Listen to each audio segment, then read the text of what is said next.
Welcome to A Moment with Meg. I am here at Brooklyn Made in Bushwick, and I'm here with Nick from A Big Something. Nick, it's so great to meet you. It's great to meet you too. Thanks for having me. Yeah, I'm so excited you agreed to sit down. This is going to be really fun. Of course, yeah. Thanks for having me. Yeah, Nick is in the last few stages of a really, really epic tour. Yeah. You have been all over. Yep. And you've been in support of this album that you put out last year, Headspace. Yep. And the tour seems like a wild success. You've had packed rooms, really excited audiences. Yeah. I'd love to hear about how the tour's been for you. Yeah, we were just trying to count like how many miles it's been, but we started in December and have been like all over the country. I think almost 30 different states. We're over 60 shows right now. And it's been really, really exciting and really fun and really challenging and crazy, roller coaster that touring can be all at the same time, but it's been awesome. It's been really cool to see the audiences getting a little bigger and singing along to the new songs, and we're really proud of this album, and it's just been a really great experience all around. The album's fantastic. Thank you. It came out last year. It's called Headspace. Yeah. And you've been touring, kind of supporting that album since then. Yep. And I'd love to hear about what inspired this album. I know it's a really meaningful album for you and the band. Yeah, we wrote a lot of the songs kind of in that 2020 window of time, and it was such like a crazy moment for everyone, I feel like, but when that was all going down, mental health started coming up more and more as like a really important subject, and I think the songs just kind of naturally took on a lot of different aspects that fall under that mental health umbrella. And so the more and more the songs came together and we recorded them and put them on the album, it just kind of made sense to build that as a theme for it. We decided to call it Headspace. A lot of our material is about like space and aliens, so we were thinking more about like an internal space for this one. And I've used to write with a really close friend who passed away in 2017, and ever since then, like, mental health has been like something that I think about a lot, and this album was kind of another way to honor him, and just do our part to continue the conversation. I think it's an important thing that everybody should be thinking about, yeah. Absolutely. It's interesting to hear you talk about the album like that because it's such an uplifting album. It's so energetic, but it tackles some things that are really challenging, which I think is really hard to do in songwriting. Yeah. I like how it covers a lot of different emotions, and the first song, The Mountain, was like some of the last lyrics I have from working with my buddy Paul. Wow. And that itself is kind of like the theme of that song is like overcoming trauma and getting through something really difficult and getting to the top of the mountain and being able to get to the other side of it. And then from there, the album kind of goes all over the place. There's some happier, fun sounding songs, and then there's some more like introspective, deeper meaning songs, I guess. But it's that's kind of part of what we do. Like we try and diversify our songs and float around in different genres, and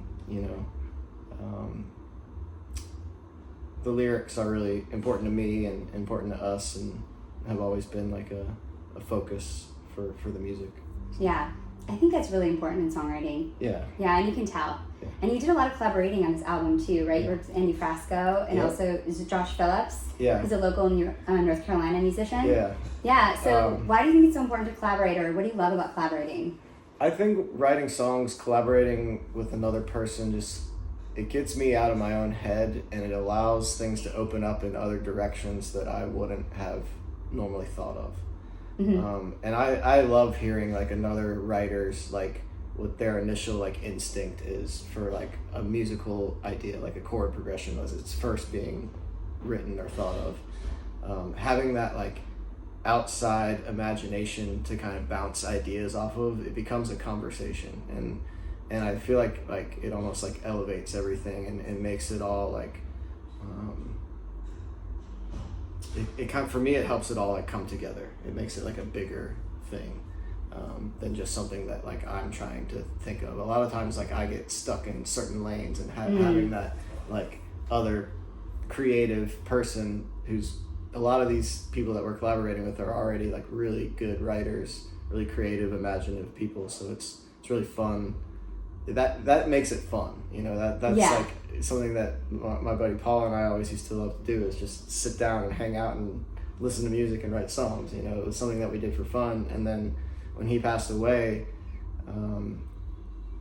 opening that relationship up to other newer friends was a really special thing for me. It was super cool getting to know Andy, and having Josh Phillips, a really good friend from Asheville, like being willing to like kind of lend us his lyrics and songs for a couple tracks on the album. Who else? Justin Osborne from Susto. Oh, nice. Such an amazing songwriter. He's like that really like writing with him. He helped finish The Mountain. So like my buddy Paul helped start The Mountain, and Justin helped finish it. So like writing with him, it almost brought it all like full circle to me. It like felt very much like the way it used to feel writing with Paul. So I think collaboration's great. I mean, in a way, that's what music is. You know, it's like a language that we're all like speaking together. So that's you know, it's such a huge part of it for me. So that's why I love it.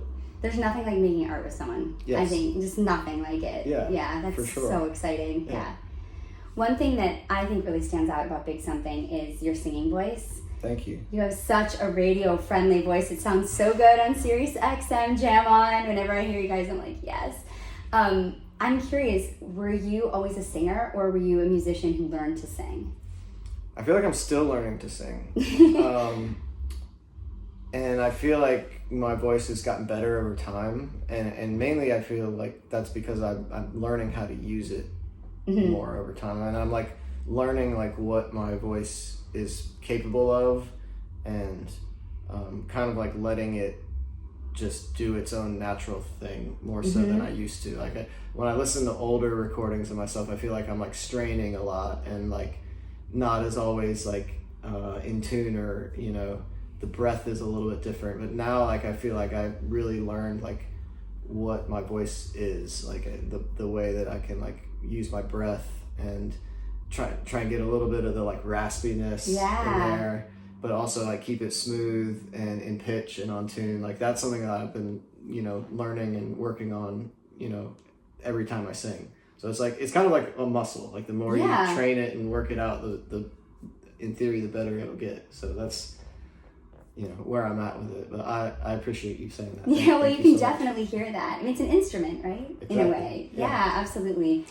Over the pandemic, I started learning how to like use audio software a lot more. So like I kind of dove into like learning how to mix our recordings and like how that all works. And actually diving into that helped me become a better singer.